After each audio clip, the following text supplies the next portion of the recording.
vous êtes la réalisatrice du film. Je suis l'auteur aussi, je suis auteur-réalisateur, donc c'est mon premier film, mon premier long métrage. Ah. Et voilà, donc Gigola c'est tiré d'un livre qui a été censuré en 72, j'ai été un auteur censuré. Ah si c'est bon, voilà. J'ai un auteur censuré en 72 aux éditions Pauvert. J'ai été réédité chez Fayard 30 ans plus tard. Et c'est un film qui va être difficile, qui est difficile, sur les garçons des années 60, à l'époque où les femmes s'habillaient en garçons, en smoking, c'était des dandys un petit peu, et les femmes féminines étaient habillées en robe du soir, c'était des nuits festives chez nous, chez Frida, Elle et lui, la Dolce Vita, le Carousel, Madame Arthur, enfin bon, toutes les boîtes je les ai connues. Donc ça va retracer tout ça et on filmera toutes ces boîtes au Portugal avec des acteurs bien sûr portugais et on va beaucoup s'amuser parce qu'on va faire revivre toute cette époque des années 60 qui, il y a encore quelques survivants, malheureusement il y en a aussi beaucoup qui ne connaissent pas et qui finalement vont être très heureux de découvrir aussi toutes ces années de folie, de nuit, quand la nuit était encore la fête, vous voyez, parce qu'il y avait beaucoup d'argent. Vous buvez du champagne comme maintenant vous buvez un coca, c'est évident.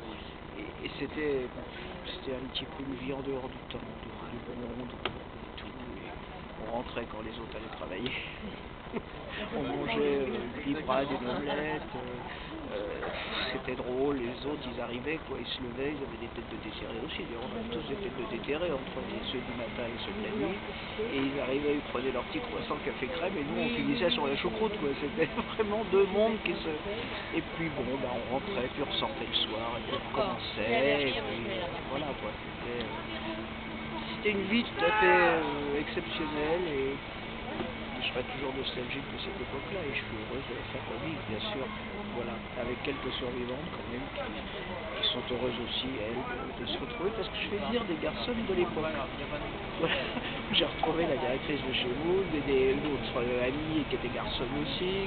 Alors on se retrouve 45 ans plus tard finalement et je les fais venir sur le tournage parce que ce que je veux c'est du vrai.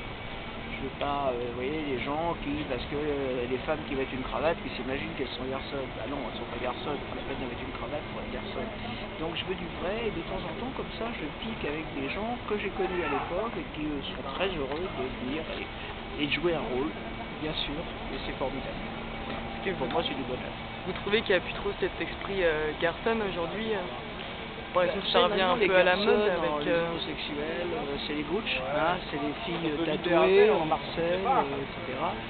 Moi je trouve ça un peu dommage, parce que pour moi c'est pas ça une garçonne. Une garçonne, ce sont des femmes comme Moon, justement, Fredé, toutes ces femmes qui étaient belles, qui étaient en smoking le soir et qui savaient plaire aux femmes féminines, parce qu'il fallait plaire. Avec les boutons de manchette. Avec les boutons de manchette, avec les bagues à cravate, moi j'en ai connu. En plus qui portaient encore le monocle, parce que le premier cabaret féminin, ça a été le monocle.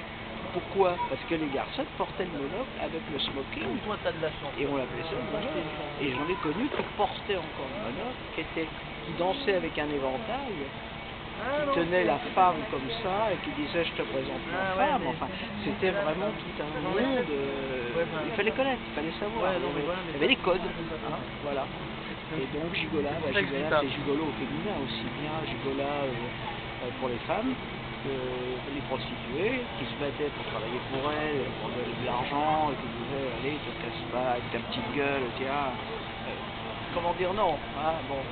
Et puis les femmes âgées aussi, n'est-ce pas, qui venaient le soir, comme ça, pour trouver une jeune garçon qui s'amusait un peu. Bon, c'est génial, comme ils y sont fini. Il y a 2-3 bars de pauvres filles qui sont sur des tabourets, franchement, on n'a pas envie, hein. On a envie de les laver d'abord, de leur donner un shampoing, parce que vraiment, c'est dégueulasse, c'est pas la peine de le dire, mais franchement, moi, toutes celles que j'ai vues maintenant de l'époque actuelle, je trouve pas ça excitant du tout.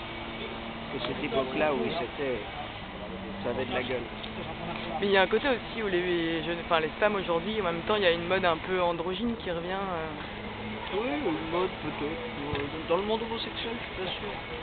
Ouais. Le monde homosexuel chez les femmes est très en perte de vitesse. C'est dommage.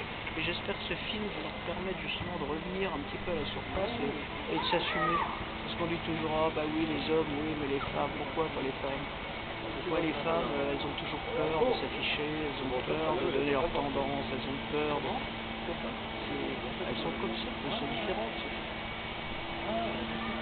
Bah, merci beaucoup. C'est moi qui vous remercie.